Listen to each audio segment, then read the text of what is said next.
மக்களுக்கு அரசின் சார்பில் வழங்கப்படும் தொகையால் அவர்களின் மளிகை சாமான் வாங்குவது போன்ற முக்கிய செலவுகளில் ஒன்றாவது குறைந்தபட்சமாக பூர்த்தியாக வேண்டும். அந்த எண்ணத்தின் அடிப்படையில் யோசித்ததால் நாம் அமைக்க போகும் மக்கள் அரசு இனி 60 வயது வரை உள்ள அனைத்து குடும்ப தலைவிகளுக்கும் மாதம் 2500 ரூபாய்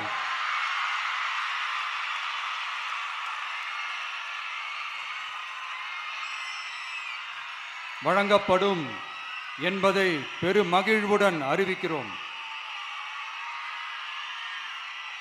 இதில் மாநில மற்றும் ஒன்றிய அரசு ஊழியர்களாக இருப்பவர்களின் குடும்பங்களுக்கு மட்டும் விதிவிலக்கு.